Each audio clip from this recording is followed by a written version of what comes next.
ฐานการเลี้ยงปลานะครับนี่วันนี้ก็เอามาจับก่อนเขียนโน้ตตั้งหลังเลยว่าคนไหนครับโอ้โหเบอร์ดีพ่อ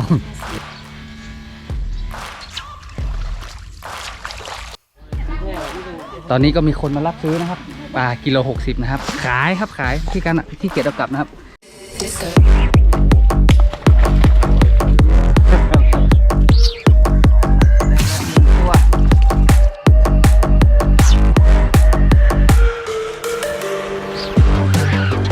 ปลาตัวเอาแล้ว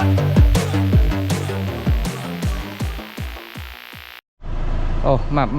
บนะครับนี่นะครับวันนี้มีราชรถมารับนะครับหันกันเนี่ยนี่ครับหันอยู่ ไม่มีเสียงปะล่ะไปลุยอยู่ในรถนะครับนี่วันนี้เราไปแอวนะครับแอวแม่แตงมากับพี่กิตเพชรดำครับพี่กิตเพชรดำจัมโบ้นะครับวันนี้หลอนมานะครับใกล้ๆบ้านมีเพียบไม่ไปนะครับเราไปหลอนกันไม่แตงนะครับตามไกลไม่มีใครเห็นนะครับไปกัน2 คนนะครับวันนี้ตามดูนะครับถึงแล้วครับโรงเรียนปาจี้บางแดงวิทยานะครับท่านบอกไม่ได้วันนี้เราบุกเข้ามาโรงเรียนเราปิดไปหมดแล้วก็บอกแล้วเลี้ยวขวาก็ได้หรอลัดไปกันมันเลยแล้วเลี้ยวขวาลัดไปกันลัดได้ไปด้วยกันหมดอะนี่อารมณ์ก็เป็นแล้วกันครูนะหมูอารมณ์ไปเลยเปิดบ่อยเนี่ยไปเปาะไปเนี่ยรถจอดไหนครับเข้าไปไหนเลยครับผมหลงในโรงเรียนนะมองที่ไหนผมเย็นเลยคุณแน่วะตายนี่หรอพี่ยังไปเข้าผิดต่างปีนะครับเข้าประตูใหญ่ใช้เข้าประตูใหญ่ดีโอเคนะครับตอนนี้ก็ถึงบ่อแล้วนะครับถึงบ่อแล้วนี่นะครับตอนนี้ก็ถึงบ่อแล้วนะโอ้บ่อสวยงามนะครับน้ามารอกันแล้วนะครับน้ามารอกันแล้วนะวันนี้ก็มากับพี่กิตนะครับพี่กิตเพชรดำนะไปรับบ้านไปทางเดียวกันนะครับนี่ครับเราเจออาจารย์นะอาจารย์นะครับอาจารย์นี่ต้องมาดีก่อนนี่ครับอาจารย์คนจัดนะครับอาจารย์บวรนะเดี๋ยวตากของก่อนเดี๋ยวเรามีของมานะครับไหนๆก็มิตติ้งนะเขาบอกว่าเชิงมิตติ้งวันนี้มี20สายนะครับ20สายนะโอ้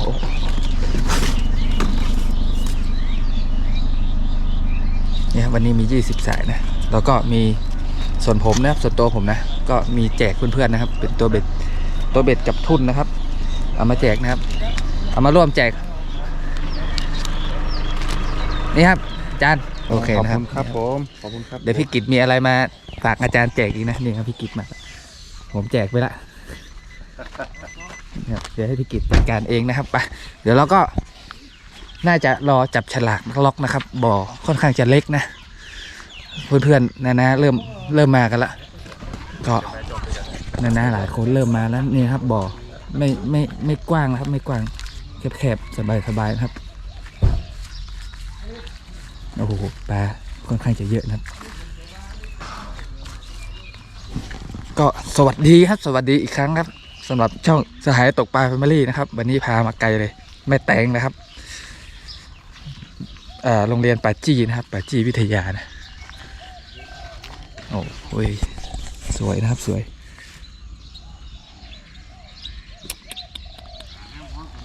ก็เลี้ยงเป็นโรงเรียนนะครับเป็นโครงการของโรงเรียนนะก็เปิดตกปลานะครับเปิดตกปลาเพื่อเงินเข้าโรงเรียนนะครับไปทำการบำรุงหรือว่าไปซื้ออุปกรณ์ให้เด็กๆนะฐานการเลี้ยงปลานะครับนี่นะวันนี้ก็น่าจะสนุกนะครับเชิงมิตติ้งนะครับ20สายโอเคนะก็วันนี้เราก็มาตกในเชิงที่บอกนะครับเชิงมิตติ้งครับวันนี้ตกไม่เกิน 3.6 นะครับกไม่เกินนะกี่ตัวเบสอาจารย์ตัวเบสเดียว2ตัวเบสเดียวนะครับมาตรฐานอ่อยปลายสาย ก็ในนี้ก็จะเป็นศูนย์เรียนรู้ของเด็กๆนะครับนี่เป็นการเกษตรหมดเลยนะครับ เป็นการเกษตรนะนี่ก็เป็นเลี้ยงนี่ครับนี่ฐานเลี้ยงไก่ไข่นะครับ เกษตรยั่งยืนของชนโรงเรียนนะครับนี่เลี้ยงหลายอย่างนะครับ หลายอย่างมากก็ วันนี้ดูนะครับถ้าส่วนตัวผมนะมาเห็นบ่อนะครับปลานี้เลี้ยงอาหารเม็ดตั้งแต่เด็กตั้งแต่เล็กนะครับ น่าจะกินลอยนะแต่ดูอาการตอนนี้คือปลามันไม่ลอยนะครับ แต่มันมีอาการแอคทีฟนะดูเพื่อนดูมันมีเต็มเลยเราเดินมานะมันมาหาเนี่ยครับนี่แต่มันอยู่ใต้น้ำนะมันไม่เห็นนะหนุ่มน่าจะตก 2.7 นะครับวันนี้จะเล่นไม้ตายนะครับช่วงนี้เสพไม้ตายนะครับไม้ตายทุ่นห่างตันของโอทูแล้วนะครับเราดูกันน่าจะสนุกครับน่าจะนี่ปลามานะครับนี่มันเข้ามาครับไอ้กิจเลี้ยงปลานิลไว้1,000 ตัวนะครับแล้วก็มีปลาอื่นนิดหน่อยปลาตัวใหญ่นะครับเท่าที่ดูในคลิปนะไซส์6ไซส์5ไซส์6ไซส์7เดี๋ยวเราตามดูนะพี่กิจก็เดินเที่ยวนะพี่กิจเดินเที่ยวเดินไปเดินมานะครับอาจารย์ก็เริ่มเตรียมของแล้วนี่นะครับนี่นะซองนอกนี่เลยนะครับลูกไหนมาเอ้ยแชมป์ ทีมงานปัดตันครับ ทีมงานปัดตันนะปลากันมานะ ปลาดึงตัน อันนี้ได้ไก่สุดนะไอ้คนนี้นะไก่ปูนไก่และเพิ่นนี่ครับมิตติ้งนะครับมิตติ้งแดมโหดโดยสเก็ตหลับปูนเพราะมาหมดอ่ะสารทิศแต่เจ้าหันลงเฟซว่ากำลังเดินทางอย่างมากเลยอยู่ปตทจะอ๋อเป็นลืมมัดส้มของเรา นี่ครับ ยืมมัดส้มกันเนี่ย เขากำลังมาหนู นี่ครับตอนนี้ก็มากันคับคั่งแล้วนะครับนี่ครับ อ๋อเดี๋ยว ผมยืมมันโอ้โหพวกมันจะหลาย2 กิโลไปลืมไหมแฉแน่นวะน่ะ โอ้มดส้มพกกัน2 กิโลตายแค่เฮ้ย อันนี้ให้ไปนี่พวกเหมือนกันนะ2 กิโลเจอแน่เนี่ยวันที่5วันที่5ตอนนี้ก็เริ่มจับล็อกแล้วนะครับ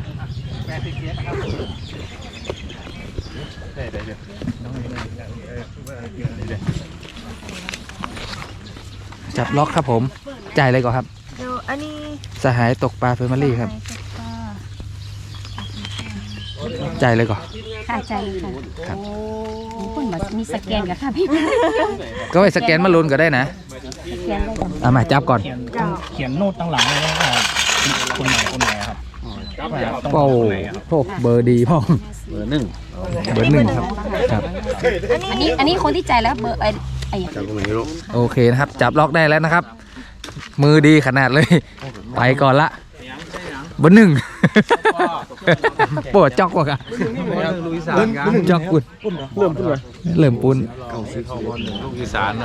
ไปพูดแล้วดีนะตอนนี้เราก็เตรียมของเรียบร้อยนะครับก็ตกเป็นระยะ 2.7 นะครับ 2.7 นะครับ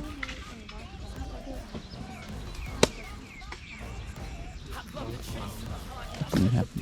มีคนมาเก็บอาหารนะครับนี่ครับไปกินนางโน่นนะครับตรงหน้ากันเลย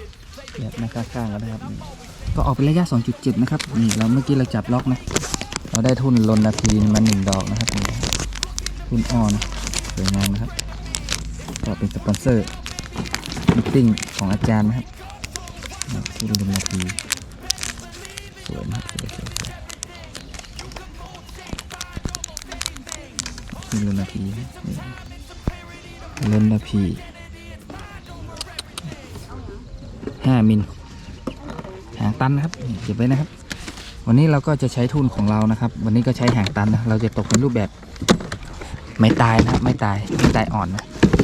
ก็จะตกเป็นแบบหางตันนะครับ ตอนนี้น้าเขาบอกน้ำลึกเม็ดกว่านะครับก็ใช้ดอกเล็กๆไปก่อนนะหางตันดอกเล็กๆอยู่ในโอ้ขอไปหมดเลย บันเทิงแล้วไม่มีใช้นะ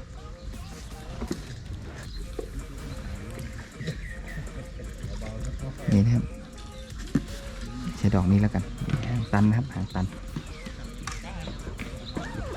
ก็จะตั้งเป็นแบบปริ่มนะครับปริ่มน้ำก็เซตทุ่นแบบไม่ใส่ตัวเบ็ดนะครับก็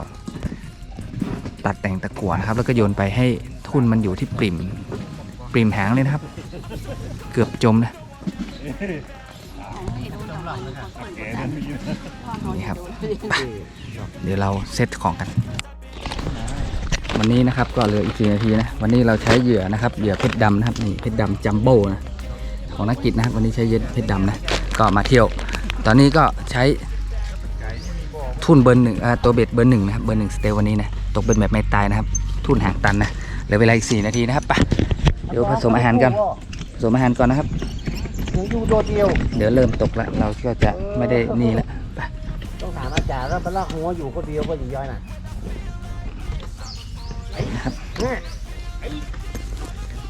ก็ไปลากนั่งอยู่หัวบ่อคนเดียวฮะ ประธานเนี่ยประธานท่านประธาน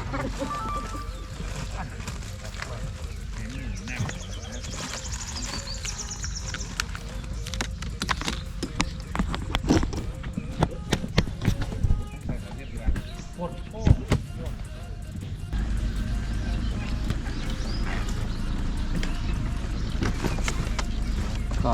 อันนี้เราก็ใช้ร่วมกับนี่นะครับของนักกิจนะผงกุ้งนะครับ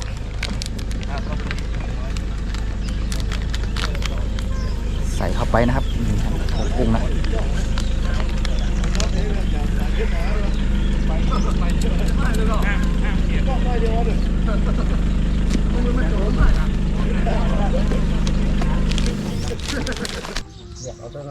แน่นนี่ก็เป็นสีครับ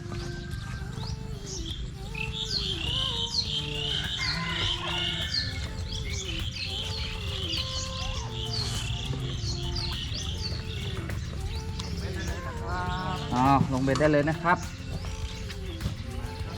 ลงเบ็ดได้แล้วนะครับผม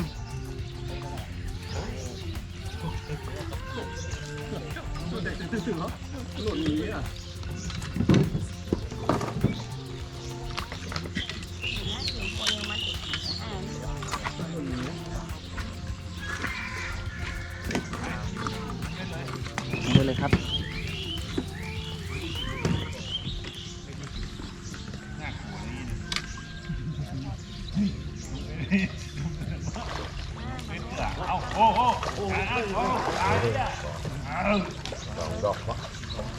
อย่าไปกลัวครับอย่าไปกลัว เอาผักเปมา เปกันบ้า กูเริ่มแหนกวัว มีได้เลย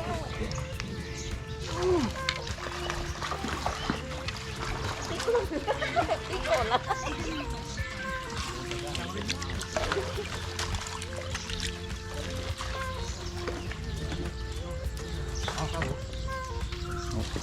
ให้หล่นมาหาเปิดกูน่ะตัวใหญ่เดี๋ยววันนี้จะได้บอกแม่ค่ะ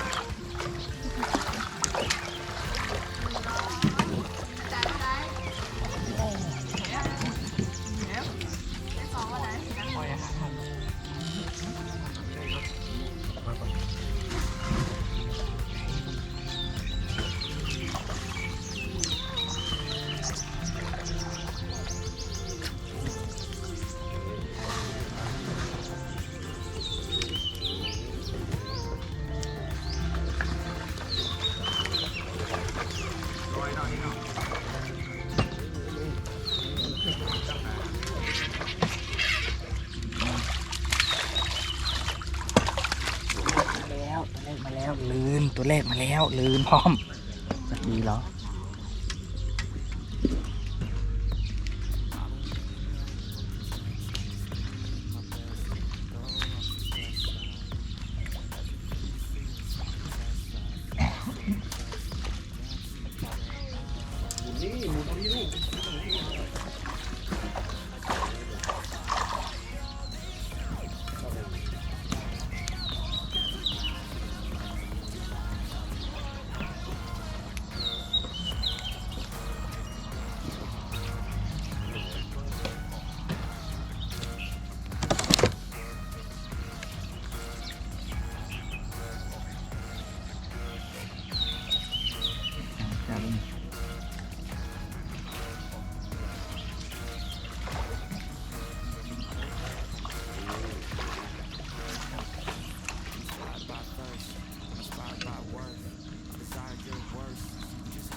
เนี่ยหนักโลน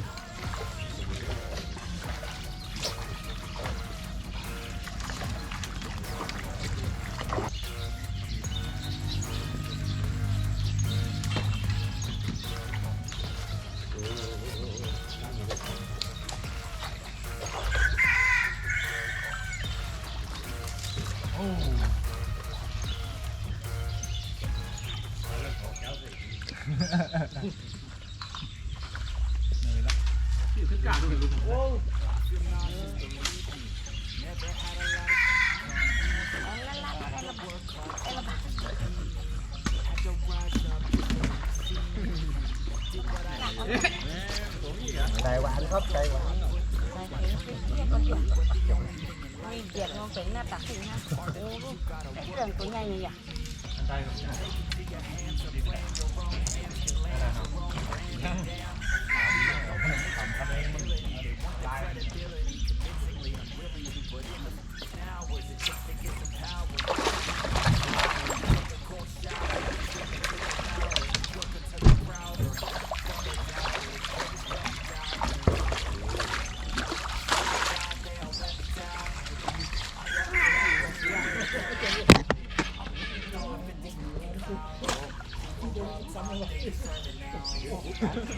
ตายเว้ย ได้หลายอย่างเหรอ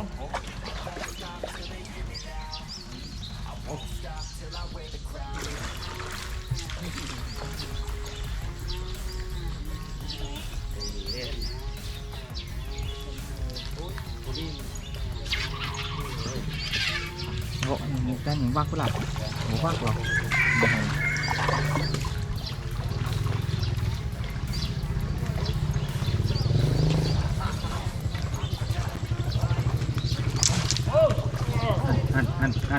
หั่นเปล่าเปล่า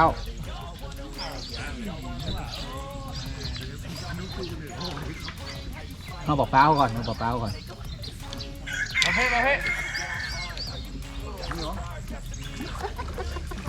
ก้อนแดงเนี่ย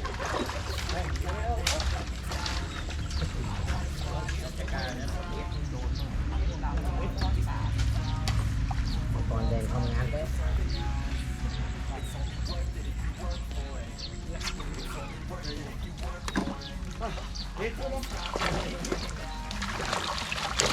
นั่นเลย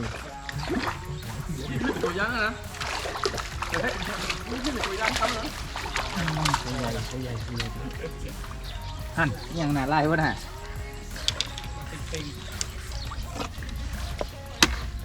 ใส่ห้อยให้กินขึ้นนะใส่ห้อยให้กินขึ้นนะใส่ห้อยให้กันขึ้นเลย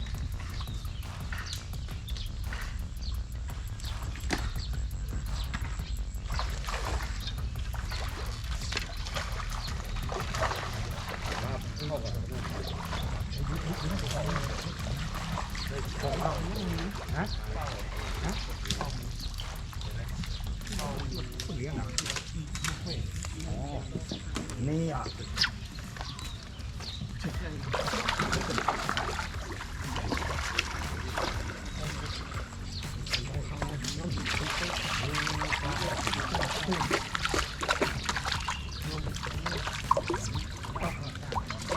ออกกับพ่อแล้วป่าออกหน่อยนะพอนะ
ปลากินเบามากนะครับ น่าจะได้แก้เกมโดยการตกบาลานซ์นะเพื่อนกินเบามาก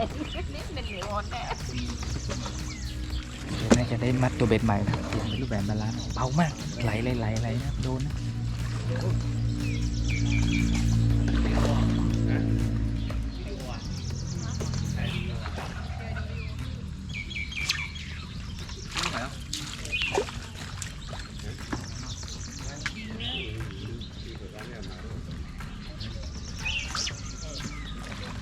ยา36พอแล้วไปเอาเลย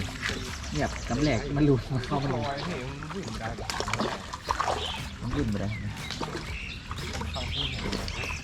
มันอยู่ตรงซ้ายขวามันเอามันลอยมันลอยนะแบบ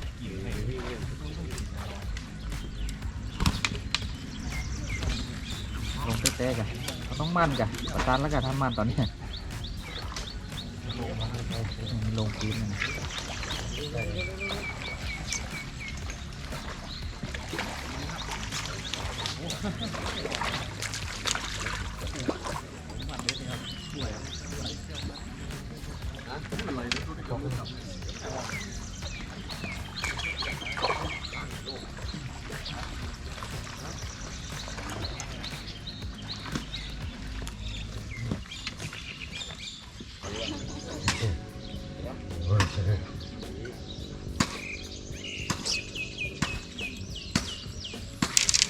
นี่ล่ะเป็นโคตรหันกันยาเมาได้เบารุดสองอยู่นี่กันตอนเข้าปากติดมือไงวะกันบิดกะบิดออกไปปลอดภัยแบบเบาหน่อยรุดสองเนี่ยเราทำได้มีคอ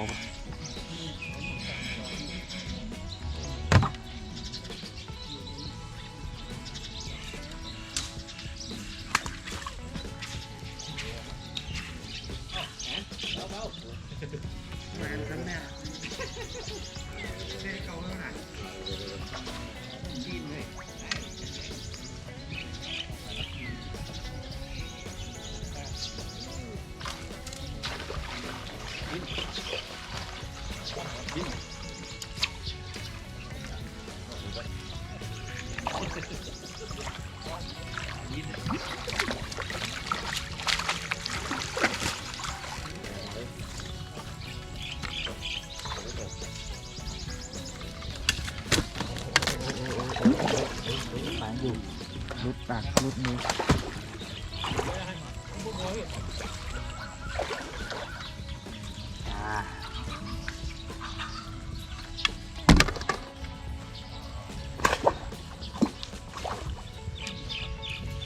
เดี๋ยวจะลองเปลี่ยนทุ่นดูก่อนนะครับทุ่นนี้ไม่ค่อยเห็นนะเพื่อนทุ่นหางกวางเลยครับ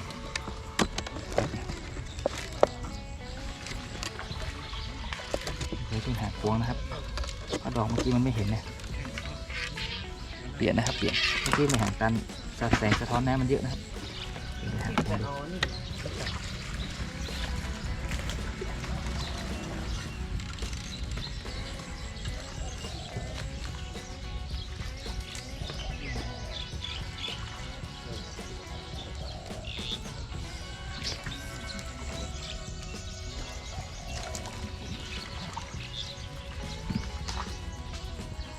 ตั้งปีนเหมือนเดิมนะครับ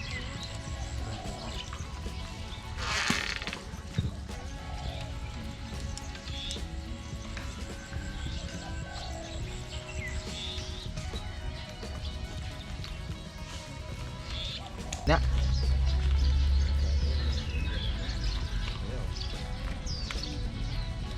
เป็นบอลลุงพรล่อหมูห้องกับปลาจีเนี่ย นั่นโดนแล้วเฮ้ยอันเนี่ยเนี่ยเนี่ยปลาลักกี้อ่ะจานปลาลักกี้จานโดนแล้วนะครับปลาขาวนะ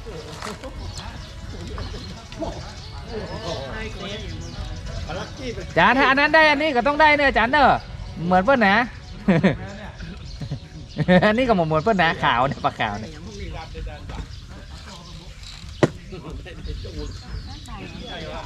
ปลาช็อกเกอร์ไปกินข้าวข้างหมด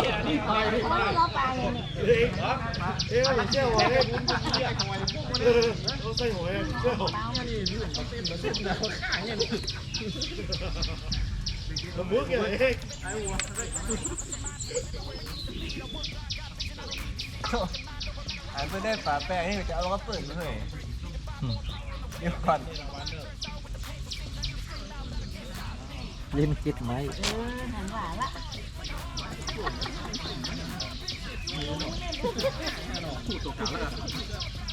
น้อย ปลาเป็นดุบๆอ่ะนี่ครับตอนนี้ก็เงียบแล้วนะครับ ตอนนี้ก็เงียบแล้วนะก็ปลาตอนนี้เงียบแล้วนะครับปลาไม่กินแล้วก็ห่างๆแล้วนะครับนี่นะครับข้างๆผมก็พอได้ครับได้แถวนี้ได้หมดเลยนี่ได้ทุกคนนะครับ ได้ทุกคนนะครับนี่ออก36นะครับปลาเริ่มห่างก็เมื่อกี้ก็กินดีนะครับกินดีแล้วก็เปลี่ยนเป็นทั้งไม่ตายทั้งไม่ตายทั้งบาลานซ์นะครับบาลานซ์มันเริ่มซาแล้วก็พอสนุกตอนนี้จะออก36นะครับตกเป็นรูปแบบบาลานซ์แตะนะครับบาลานซ์แตะเดี๋ยวตามดูกันจะได้ตัวหรือเปล่าครับสำหรับ36นะ ค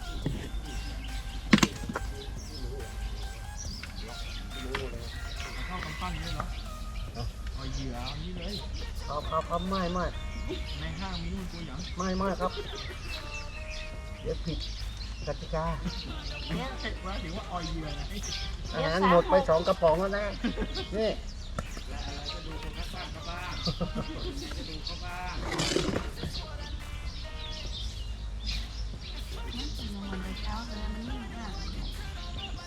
โอ้ย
อยู่บนนะปุ่มไปปุ่มมาเลย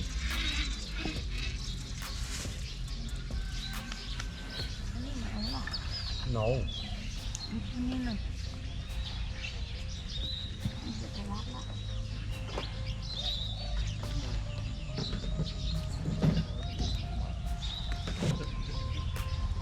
นี่มันใส่เชี่ยวไว้เหรอ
บเฮ้ย ตอนนี้ก็ออกไปก็เงียบนะครับเงียบหมดเลยปลาไม่กินแล้วตอนนี้มันมาขึ้นลอยนะครับเราตกระยะ 3.6 นะตอนนี้นั่งเป็นสี่เหลี่ยมนะครับแล้วปลามันไม่ถึงปลามันลอยอยู่นู่นอยู่ตรงกลางปลาลอยสอยเย็บกินขึ้นกินเย็บอยู่ตรงกลางนะนี่ตรงนี้กินอยู่นี่กินอยู่เรื่อยๆนะกินเรื่อยๆแต่ห่างหน่อยนะครับก็ดูต่อไปของเรานะจะเป็นลายหรือเปล่า ไม่เปล่า อ๋อเงียบไปเลยนะครับเงียบไปเลย แต่ตอนนี้ก็เวลา 11 โมงนะครับ11 โมงที่ผมได้เงียบไปเลยไม่มีอาการเลยนะครับพิกิจเนี่ยพอได้วัดนะครับแต่ไม่ค่อยโดนครับเหมือนจะเป็นปลาเข้านะครับแต่ไม่กินเข้ามาโดนสายโดนมาหาอาหารแต่มันไม่กินของผมมันมีเม็ดนะครับตก 27 นะ36ไม่มีอาการนะครับแล้วก็ตอนเนี้ยปลามาขึ้นลอยกินเศษเย็บเศษอะไรอยู่กลางบ่อเลยนะครับมันไม่ถึงลอยเป็นแพเลยนะครับเยอะมากก็ที่ปลาเข้าตอนนี้ก็นี่ครับล็อกใต้ต้นไม้นะครับวัดเรื่อยๆนะของอาจารย์อาร์ตนะครับวัดเรื่อยๆมีอาการเรื่อยๆส่วนเรานี่ไม่มีอาการแถบเรานี่ทั้งแถบนะครับไม่มีอาการแถบนู้นก็ไม่มีนะแถบนู้นมีที่พิกิจนะแถบนี้มีโซนกลางนี่ตอนนี้เขาก็เลี้ยงข้าวนะครับเลี้ยงข้าวบุฟเฟ่ขนมจีนนะครับข้าวกับขนมจีนนะครับเลี้ยงบุฟเฟ่นะเดี๋ยวไปกินกันสักแป๊บเดี๋ยวไปกินกันตอนนี้ก็นั่งตก 27 นะครับ27ตกแบบบาลานซ์ไปเรื่อยๆนะครับ36ไม่มีอาการแต่ปลาอยู่ตรงกลางครับลอยกินแยบลอยกินอะไรโฉบข้างบนนะแต่มันไม่ลงครับไปรอดูกัน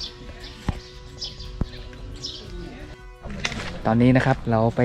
กินข้าวฟรีดีกว่านะตอนนี้ทางบอกก็เลี้ยงทางอาจารย์ก็เลี้ยงครับเลี้ยงบุฟเฟ่ท่านอันนั้นอีกได้เนี่ยจอมป่ากันหลังนี่ล่ะมีป่าครับนี่ยะนี่ครับ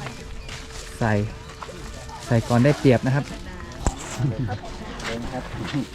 ข้าวแล้วก็ขนมเส้นนะครับอันนี้อย่างข้าวแล้วข้าวเที่ยวข้าวมาเส้นดีกว่า เส้นเลย ขนมจีนเขียวหวานนะครับไข่ดาวนะ เห็นเราอะ เอามือยุ่มเลยกะไม่ได้ให้เตือไม่ได้ให้เตือ พักไปนะ ควักไปเลย มือเองอ่ะมากกับมึงบอก มีอาหารดิ เหมือนมือ นี่นะครับขนมจีนนะครับขนมจีนนะเขียวหวานนะครับเขียวหวานเนื้อหมูนะเขียวหวานหมูกินข้าวก่อนนะครับผมตอนนี้ก็ตกไปเรื่อยๆนะครับตกไปเรื่อยๆรอดูมันเข้ามากินหรือเปล่านะสบายใจครับวันนี้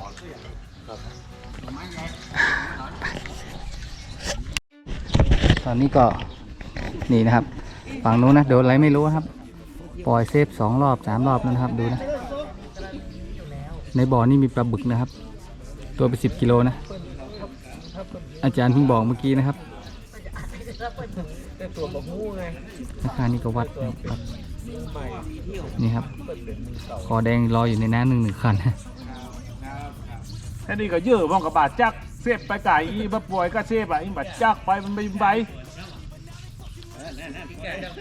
จักไปเลย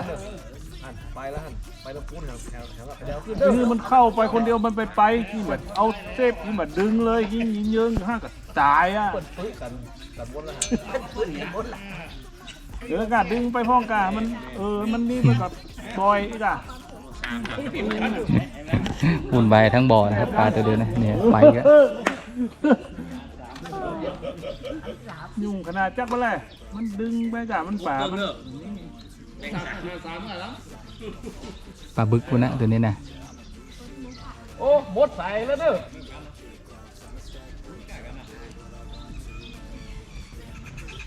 แล้วอย่าง หมดแล้วเนี่ย แล้วอย่างกล้องตะก้นอ่ะยังมาขวางกันนะ ดูเบ็ดมีเฮฮักเอาเบ็ดใจเ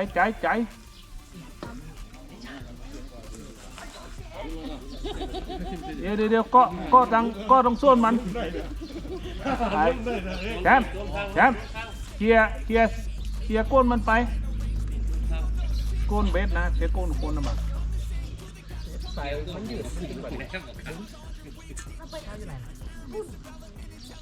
น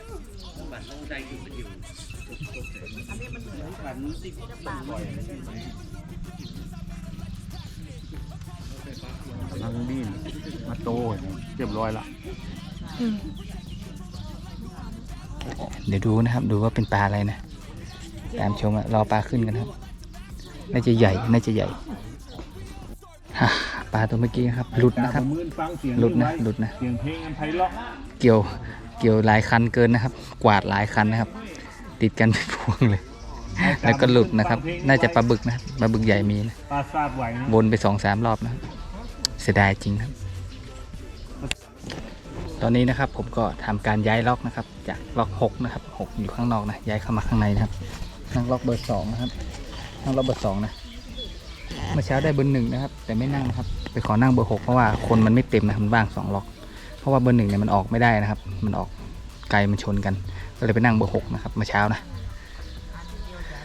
ก็ได้ตัวพอสมควรนะครับสำหรับการตกช่วงเช้านะครับ เป็นตกแบบไม่ตายนะครับกินเบามากแต่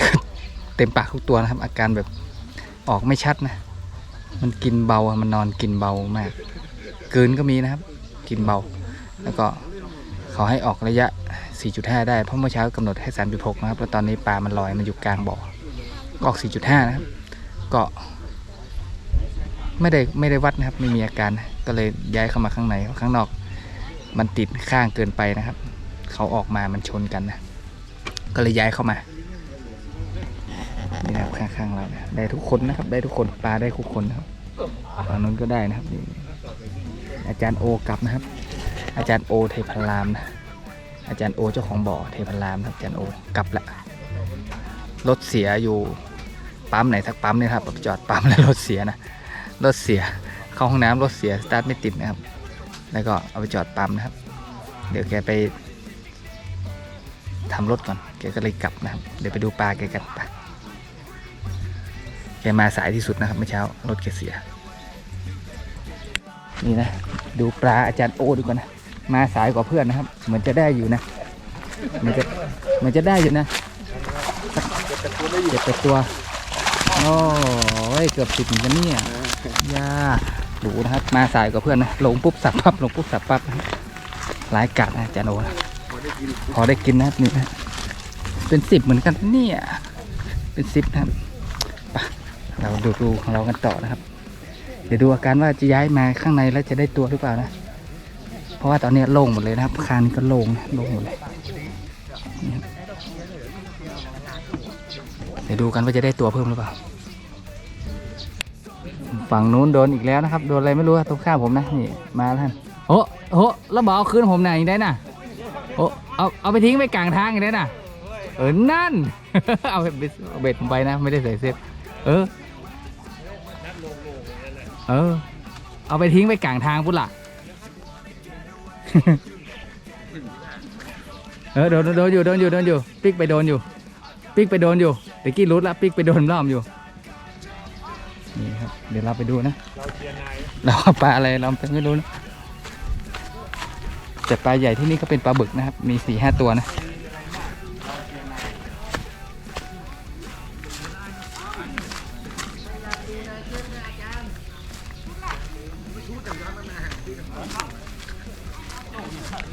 บีแล้วไปหาบีแล้ว นี่นะครับ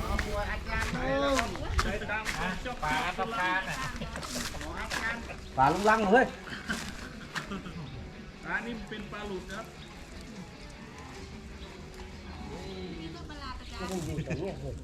มันอยู่เนี่ยอยู่นี่แต้เลยอ่ะ อันนี้กี่นะครับกิน100ครับ 100นั่นเนี่ย100 ศอกเดียวแต้ เข้าปากละ เนาะ ปากอ่ะ น่าจะปากอะ นอนเป็นปากเบ็ดของเราไปนู่นนะครับเบ็ดของเราไปนู่นนะนี่ครับเดินมาแถวนี้นะครับนาแชมป์ได้ซาวไปเข้าหัวอันนี้เป็นเดี๋ยวเก็บแล้วกันมาเก็บด้วยนะครับไอ้กิจก็เรียบร้อย10 ปลายเนาะได้อยู่สบายมันก็ช็อตอากาศจัก4-5 3 6เลยนี่พี่กิจนั่งตรงนี้นะมุมดีนะครับ ตะวันตกในนาแล้ว ไม่ปัญหาหอมป้อมผักบุ้งใส่ปลานี่ผักบุ้งใส่ปลา ผักบุ้งเดี๋ยวผักบุ้งใส่ปลาจับพอดีฮะอยู่ทางหลังน้ำบะเป้าของผมทั้งพูดเป็นน้ำบะเป้า กิโลก็รับเหลือเนี่ย นี่นะครับเบ็ดของเราก็ไปอยู่ด้วยนู่นนะ 2.5 กันนั่นน่ะ มาได้ตึงมาได้เต้อเบ็ดผมอ่ะเดี๋ยวผมจะย่ำเบ็ดผมจะได้ย่ำเราเลยกันมาตรงนี้ เนาะเก็บก้นเลย อ๋อก้นไผ่ ก้นพี่เลยครับ อ๋อก้นไอ้อะ ไปเบ็ด เดี๋ยวมันไปไหนได้ฮะวันเนี่ยมาขำอยู่ปุ้นอยู่เนี่ยมันไปไหนได้พี่ เดี๋ยวก็อ่ะ มันตึงไปไหนไปได้มันตึงไปเจอกันฮะน่ะแม่นไปได้พี่เอาจนมันได้นะเดี๋ยวก็กำไปหาร2กะปลาเบิกได้ยังก็ปลาเบิกได้ยังก็ครับ บึกได้ยังก็ โอ้ไม่ไหนอาจารย์เลย เครื่องหาง จานหายเฮ้ย ก็ปลาพิเศษอ่ะเพิ่นได้ฮื้อรู้มาไปนะครับ ไป เอาไปขึ้นมาไปขึ้นมา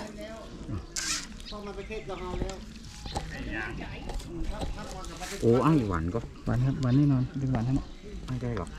มันหวานกล้องอยู่แล้วเดี๋ยวไปมาน้องพูดมือน้อง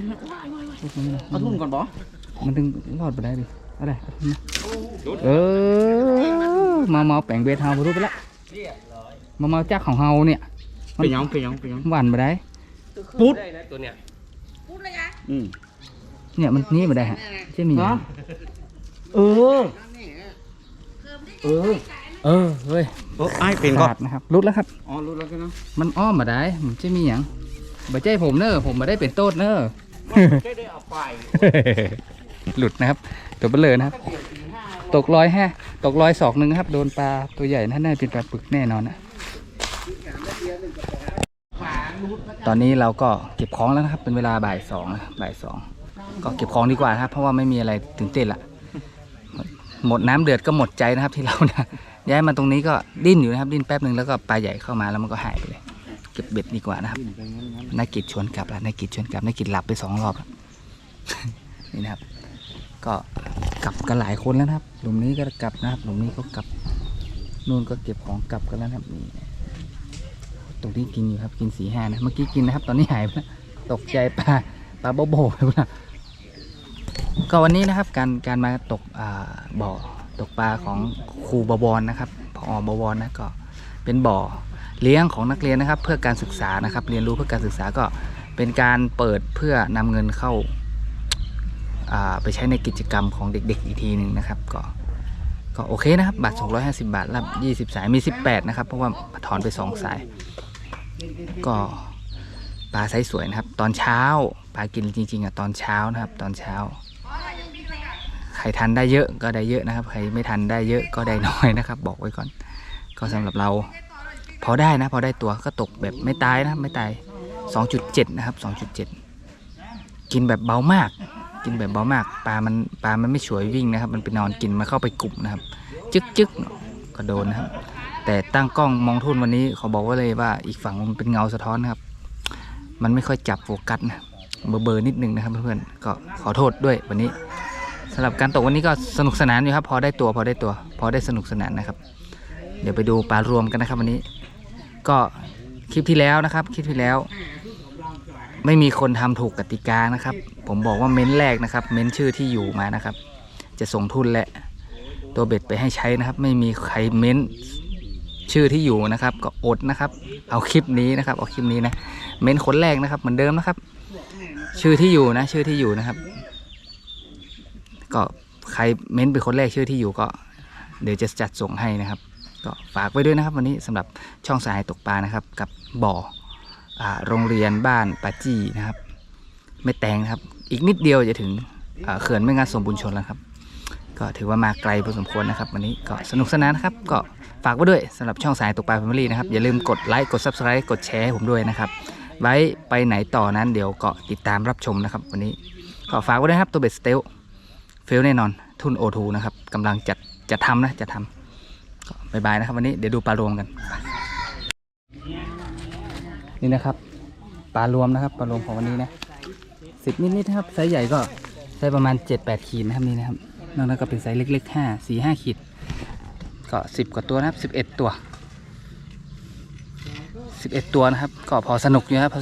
วันนี้โอเคนะครับผม